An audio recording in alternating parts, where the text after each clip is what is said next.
Whatever that objection is that you're getting, it's because you went into sales mode.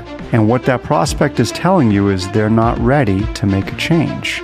In the second episode of our Mindset Impact series, Pam and I dive into our philosophy around asking questions, especially the ones you want desperately to avoid. Take a listen. I'm Pam Evanson. I'm Dan Lappin, and this is Breaking Sales, a nonconformist take on rejecting the sales status quo. Join the Lappin 180 team as we break the tried and died sales tactics and techniques that are failing you and your prospects. All right, what's on tap for today? Well, I was just going to tell the listeners we had a very special morning this morning where we took team pictures. And we all know how much Pam loves picture day. Pam's kind of a diva for all of you out there. Quite the opposite, listeners. Picture day is my second favorite day, only by one day, which is mammogram day. I believe that, Pam. So there you have it. Now you're getting a little personal insight into the dynamics between Pam and Dan. Okay, so where are we? So this is part 2 of our podcast series regarding the impact mindset has on your business. So today we're going to tackle the next 3 on our list of 10. And just as a refresher, today we are going to talk about the impact mindset has on what you learn, the questions you ask, and the time you spend fighting objections. So Dan, let's start with, how does mindset impact what you learn? This one is a direct, offshoot, completely correlated to what you listen for, like we talked about in the previous episode. Because if you listen for what you want to hear, you're going to limit your learning. If you start to listen with curiosity to what you need to hear, you're going to expand your learning.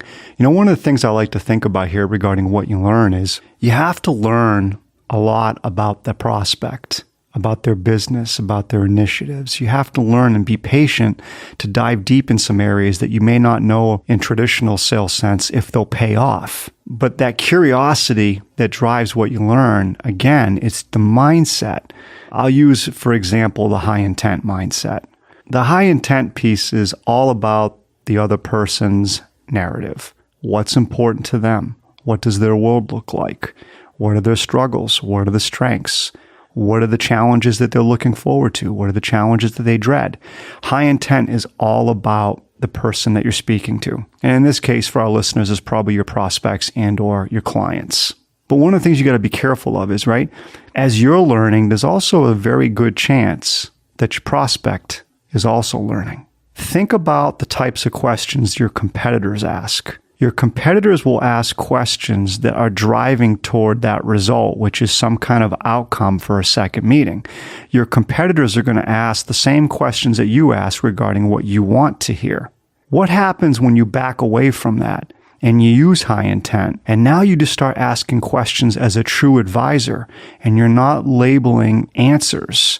You're not placing a value on what you're hearing. You're staying in the game to truly understand your prospect's perspective of whatever's going on in their business. That's what we mean when we talk about learning. And that's what gives true consultants and advisors and sales professionals that competitive edge. I like thinking about this too, because as you can imagine, there are those of you out there that have been doing your job in your specific industry and or vertical for quite some time.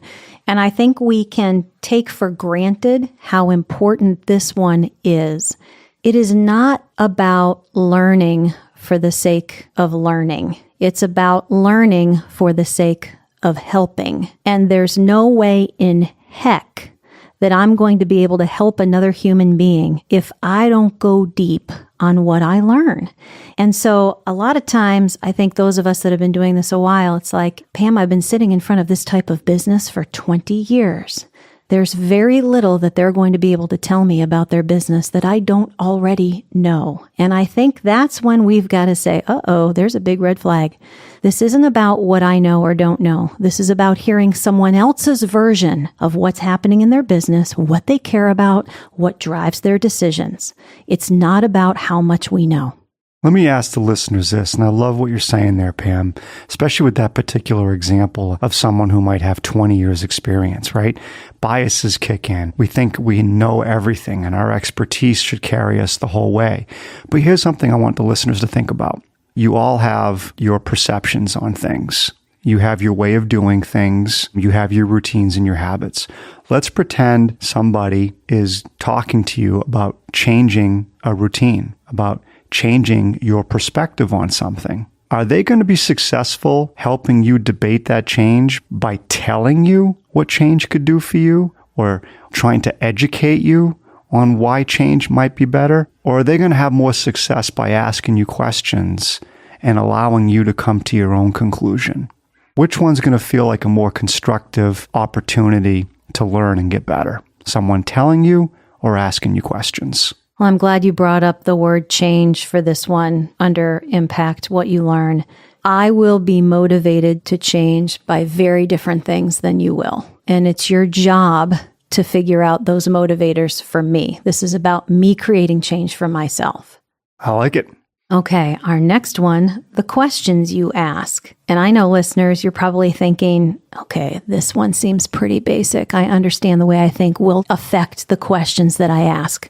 However, I think we can go a little bit deeper on this one as well. So Dan, let's hear your perspective on how your mindset can impact the questions that you ask. Again, if I use the simple mindset of attachment, if I'm attached to an outcome and that outcome is how do I get a second meeting or how do I get a demo or how do I get this prospect to give me some kind of data or contracts to review, right? I'm looking for something. If that's what I want out of the meeting, because I've been told that's how I should define a successful meeting, I will only ask questions that lend themselves to what I want, which is get the second meeting or get a demo. I won't ask any other questions. For those of you that know me well, number 5, the questions that you ask, I like to put it in the frame of my job is to ask the questions that allow you to do that critical thinking that you're going to have to do in order to get this right for yourself. And here's something else that I feel like we don't practice near enough, and that is how we ask these questions. You know, Dan, to your point, it can be so basic to ask questions to serve an outcome versus challenging myself as a sales professional to figure out ways, because it is my job to help you do the critical thinking necessary, to ask these questions so that it does help you think differently about what it is you might be looking to solve for, change, or do differently. So for me, this is another one where I don't feel we practice near enough. And for those of you that work with me, one of my favorite exercises to do is let's just take a simple basic question and understand why we're asking it, what we hope to accomplish with asking that question, and how can we now ask that question differently. And there's probably 5 or 6 or 7 ways, if you push yourself, where you can ask that question so that the person across the table is forced to do that little bit of critical thinking that you know they're going to need to do in order to be able to get it right for themselves. High intent. Yeah, there's a lot of rules or a lot of guidelines that we use for asking questions here at Lapa 180. Some of the basic ones for our listeners would be don't ask close-ended questions. Yes and no questions are fact-based questions. There's no elaboration, there's no depth, there's no engagement, no trust in any of them. 2, don't ask leading questions. What if? What if we were to show you? What if we could solve? What if we were able to cut the price? What if are very leading questions. And run-on questions. I hear a lot of that. Run-on questions tells the recipient, in this case the prospect, that you're not confident in your question when you string 2 or 3, or even what I've heard, 4 questions together at the same time. And that would come from what we would call a scarce, attached, low-intent mindset. Very guilty of that early on in my sales career. All right, the last one, Pam. The time you spend fighting objections. Now, Dan, come on. That's supposed to be part of what I'm good at, is overcoming objections. My goodness, I can't tell you how many courses I've taken in how to overcome an objection. How do we think about this one differently? I think objections come up when we're selling, when you start getting objections of why the prospect's deciding to hold off, or why they might go a different route, or they're going to push the decision off for another 3 to 6 months, whatever that objection is that you're getting, it's because you went into sales mode. And what that prospect is telling you is they're not ready to make a change. And I think if we're all going to be honest with ourselves, there have been plenty of times when we are being objective, we do have high intent, and we're going through the conversations with the prospect and or client, and we can see that they would objectively benefit from making a change, but they decide not to. And they give you another reason why. They don't have the bandwidth. They don't have the time. It's not in the budget. Too many other priorities going on right now. All those things occur as a way for that prospect to tell you they're not ready. However, if you would have switched your mindset from the beginning and followed some of the things that Pam and I have talked about regarding how you listen and what you listen for, what you're learning, what you're prioritizing, what questions you're asking, more often than not, you uncover all these potential objections early in the process of your conversations, and you're able to work through them with your prospect. It's when you tuck them under the covers, or you put them in a drawer or in a cabinet, and you hope they go away, and you ignore them throughout the conversations or the process, they always come back to bite you in the ass. I think that's my favorite thing you just said about objections. Our job is to draw those out early, not avoid them, not talk about them. And it's so funny how, Dan, we'll be doing deal dissections, talking to clients and prospects, and we'll say, well, did you ask them this? In this next meeting, maybe you should tackle this. Why would I ever want to ask that question? Pam, it's like you want me to kill this deal. Well, guess what? They're eventually going to think it. So how about we bring it up as early as possible and help them think through if that's something that should hold them back before they get there. And what's the mindset behind that approach when you avoid what you know is waiting out there for you? I'm attached. I need something from this. Why am I going to bring up anything that might kill this or destroy this? So I'm thinking about a particular situation with one of my clients, and the deal was progressing.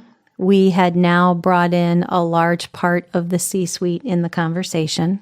And one of the things we had yet to talk about was the fact that they were talking to 2 local companies, and we are not local. And so we're getting ready to go into this next meeting, and my 2 clients call and they want to role play this out. And as you can imagine, I brought up, all right, well, the elephant in the room still remains that 2 out of the 3 partners they're considering are local, and you're the odd man out. How are we going to talk about that?